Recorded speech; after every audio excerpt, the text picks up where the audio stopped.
ચાલો, જય હિન્દ, જય ભારત મિત્રો. આજે આપણી ચેનલમાં તમારું સ્વાગત છે. મારો સમય મારો પુસ્તકમાં. તો ઘણા સમયથી આપણે વિડીયો મૂકવાનું રહી ગયું હતું અને ઘણા વિદ્યાર્થીઓની માંગ આવે છે, વારા ઘડીએ માંગ આવે છે કે સાહેબ તમે મેરિટવાળો વિડીયો બનાવો, થોડીક હિંમત આપો, સાંત્વના આપો. પ્લસ કોન્સ્ટેબલની પરીક્ષા આવે છે, તો એના વિશે શું કહેશો? તો એના વિશે આજે થોડોક આપણે વિડીયો બનાવ્યો છે મિત્રો, અને એના માટે જ આજે આપણે થોડી ચર્ચા કરવાની છે. બરાબર? તો વાત કરીએ પીએસઆઈની, કે જે પરીક્ષા આપીને આવ્યા છે, ઓનલી પીએસઆઈમાં ભર્યું હતું. કેવું? Only PSI. એમને હવે ચિંતા નહીં હોય, કારણ કે એક્ઝામ પતી ગઈ. હવે કદાચ સીસીમાં ભર્યું હોય તો તૈયારી કરતા હશે. બરાબર? અને પીએસઆઈ અને એલઆરડી બંનેમાં ભર્યું હોય તો આ એક પીએસઆઈ કમ્પ્લીટ થઈ ગયું એક્ઝામ. હવે આની આપણે તૈયારીમાં છે, મહિનો વાર છે. બરાબર? આજે તારીખ કઈ થઈ? 14 મે. તો એક મહિનો એક્ઝેક્ટ બાકી રહ્યો છે હવે એક્ઝામનો. બરાબર? તો તમારી તૈયારી પૂરજોશમાં ચાલી રહી છે. અને અત્યારે તમારે કેટલા કલાક વાંચવું એ હું તમને કહું કે 16 થી 17 કલાક આરામથી વાંચવું જોઈએ. અત્યારે આટલું તો વાંચવાનું જ છે તમારે, કારણ કે આ ખેંચી મારવાનો મહિનો છે અને બહુ ઊંડાણપૂર્વક વાંચવાની જરૂર નથી. જે તમે વાંચ્યું છે એ રિવિઝન કરો. બરાબર? અને કેટલા વિષયને કેટલા દિવસ આપો?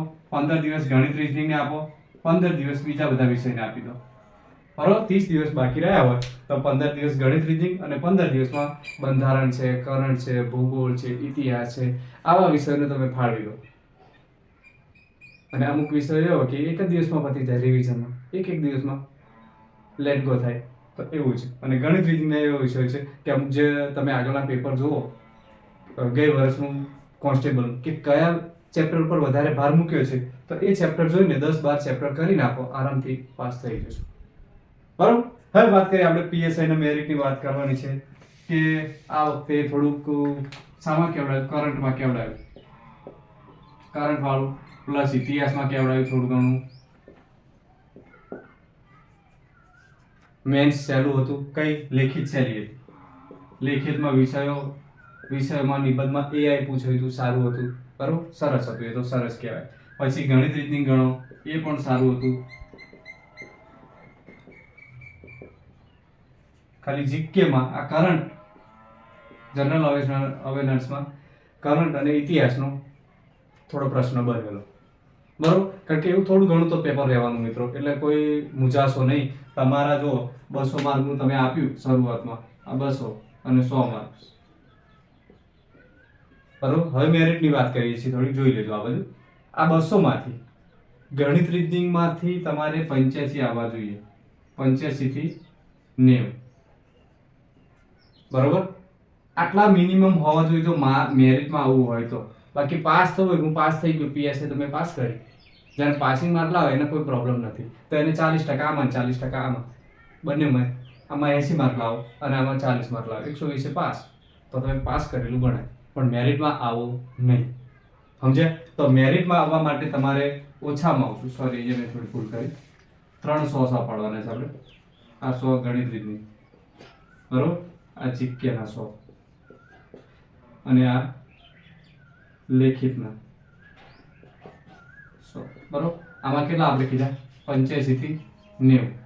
કારણ કે આટલી મહેનત તો હોવી જ જોઈએ. તમને લાગે કે આટલા બધા 100 માંથી? હા, 10 માર્કનું ખોટું પડવું જોઈએ. બાકી 85 થી 90 માર્ક તમારે ગણિત રીતનીમાં હોવા જોઈએ. અને આમાં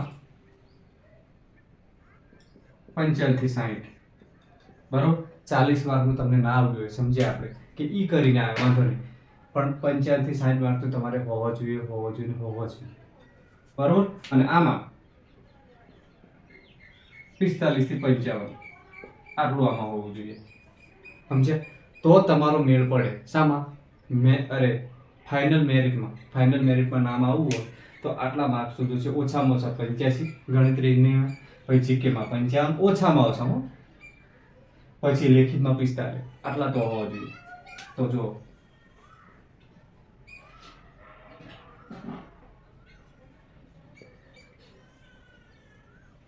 આટલા બનવા જોઈએ ઓછામાં ઓછા, તો તમને આરામથી શું થશે? તમારું મેરિટમાં નામ આવશે. 185 તો બનવા જોઈએ, આનાથી હેઠળ ના જવા જોઈએ. બરાબર. અને આ 185 કોને બનવું જોઈએ ખબર છે? જે એસસી એસટી કેટેગરીના ઉમેદવારો છે ને એમના માટે ખાસ. એમને બનતા હોય ને તો એમને કોઈ પ્રોબ્લેમ થશે નહીં. બરાબર. બાકી જનરલ વાળાને 185 બનતા હોય તો ખોટું પડે. કદાચ ઓબીસી વાળાને બનતા હોય તોય ખોટું પડે. ઈડબ્લ્યુએસ વાળાને બનતા હોય તો પણ ખોટું પડે. કેમ? કારણ કે એમનું મેરિટ આનાથી ઉપર હશે, 190 95 ઉપર. એટલે ઓછામાં ઓછું 185 જે એસસી એસટી કેટેગરીના હોય એમના માટે યોગ્ય ગણાય. બાકી જનરલ ઓબીસી ઈડબ્લ્યુએસ વાળા માટે નહીં. બરોબર. ઓછામાં ઓછા કીધા છે એટલે મેં. હો. અને આ ઓછામાં ઓછા એટલે કે જે એસસી એસટી ના ટોપ ગણાય. હો પાછા એવું નહીં વિચારવાનું કે 185 એટલે કે હા ઓછામાં ઓછા, એવું નહીં. જે એસસી એસટી ઉમેદવારો માટે ટોપમાં ગણાય આ લોકો, 185 190 એ આયા ને ટોપર ગણાય એમના માટે. સમજ્યા? એટલે એવું નહીં વિચારતા કે એસસી એસટી માં જેટલા ઓછામાં ઓછા એ આ ના, એસસી એસટી વાળાનું હજુ 185 થી નીચે જઈ શકે. પણ આ એવા લોકોની વાત કરું છું જે ટોપ કરે હોય.